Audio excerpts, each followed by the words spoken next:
किसी ने पूछा हुजूर आपका सने विलादत क्या है? आपने फरमाया क्यों ना कुरान से पूछ ले। यार ये अजीब सवाल है, अजीब जवाब है। हालांकि सने विलादत की बारी आए तो लोग अक्सर आज़ा अक़रबा माँ बाप की तरफ रुजू करते हैं।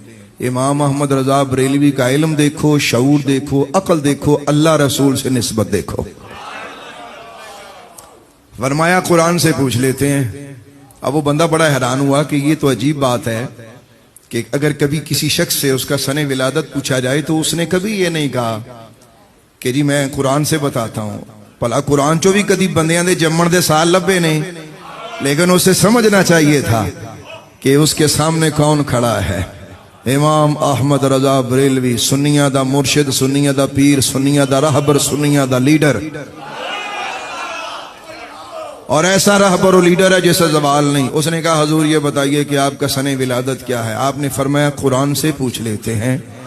अब वो हैरानगी से आपको देखता रहा। आपने कुरान मंगवाया, कुरान खोला और आपने ये आयत पढ़ी, उलाइका कतब फी कुलूबिहिमुल ईमान व अय्यदहुम बिरूहिम मिन्ह। उसने कहा हुजूर इसमें तो मुझे आपका सने विलादत नजर नहीं आ रहा। फरमाया थोड़ा सा सब्र करो, अभी नजर आता है। आपने फरमाया इसका तर्जुमा सुनो। इसका तर्जुमा यह है, यही हैं वो लोग जिनके दिलों में अल्लाह ने ईमान लिख दिया है, नक्श कर दिया है, और इनकी मदद अल्लाह जिब्रील के जरिए करता है। आपने इरशाद फरमाया। उसने कहा हुजूर मुझे तो इसमें कोई आपका सने विलादत नजर नहीं आया।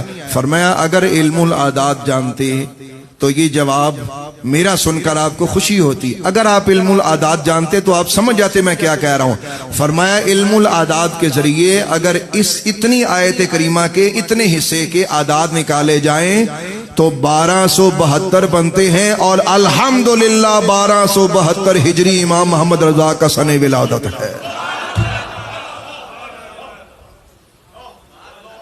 यहां तक बात समझ में आ गई? बंदा उठिया, बंदा पैर चूमन लग पिया। उन्हें कहा सदके जावा, ऐसा बंदा तो मैं पहली दफा देखा जेड़ा अपने जम्मन दा साल भी अल्लाह दे कुरान चो कट के देता है। सुनिएगा जरा एक चीज और मैं आला हजरत इमाम अहले सुन्नत की आपकी खिदमत में रखना चाहता हूं। लोग किताबें लिखते हैं, किताबों के नाम लिखते हैं। तुसी को किताब लिखो पंजाबी, उर्दू, अरबी, तुसी उहदे किताब दा नाम रख दियो। इमाम अहमद रजा बरेलवी इतना बड़ा राइटर है, इतना बड़ा अदीब है कि आपकी किताब के नाम में ही, सिर्फ नाम में 4 फायदे होते हैं। इमाम अहमद रजा बरेलवी की किताब के नाम में ही 4 फायदे होते हैं। पहला फायदा क्या होता है इमाम अहमद रजा बरेलवी की किताब के नाम का? कि वो नाम अरबी होगा, नंबर 1। नंबर 2, दूसरा फायदा उस किताब के नाम का ये होगा कि वो किताब का जो नाम है वो नज्म में होगा। मिसाल के तौर पे जैसे हजरत इमाम मोहम्मद बरेलवी के किताब का नाम है अद-दौलतुल मक्किया बिल मौदतिल गैबिया। अंदाज देखिए मेरे इमाम का। अच्छा, इमाम मोहम्मद बरेलवी की एक और किताब का नाम है हुसामुल हरमैन अला मनहरिल कुफ्र वल मैन। अच्छा, एक किताब का और नाम बताता हूं, अल अताया नबविया फी फतावा रज़विया।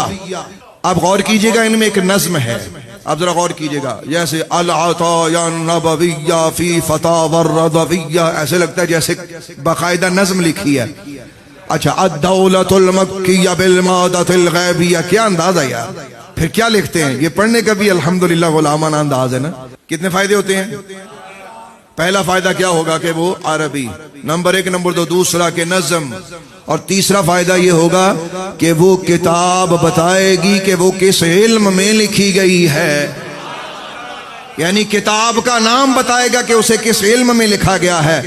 और चौथा और अजीब तरीन फायदा जो शायद कोई शख्स अपनी मेहनत से, अगर कोई शख्स इल्मुल आदात पे बड़ा उसे दस्तरस हासिल है, बड़ी मेहनत उसने की है, शायद वो कर सके, लेकिन वो 2-4 किताबों के नाम के बाद वो फेल हो जाएगा। ये खुदादा सलाहियत थी कि इमाम अहमद फरमाया करते थे कि इस दिल पे उसकी अता है, अल्लाह ने इल्म के खजाने खोले हैं अहमद रजा बरेलवी पर। तो चौथा और अजीब तरीन फायदा क्या होता था? जिस सन में आप किताब लिखते थे ना, जिस सन में आप बोले जरा, मैं क्या कह रहा हूं, जिस सन में आप इस किताब का जो नाम रखा होता था, अगर उसे आप इल्मुल आदाद के हिसाब से निकाल कर उसको जमा करें तो वो साल निकल आता था जिस साल में वो किताब लिखी गई है यार।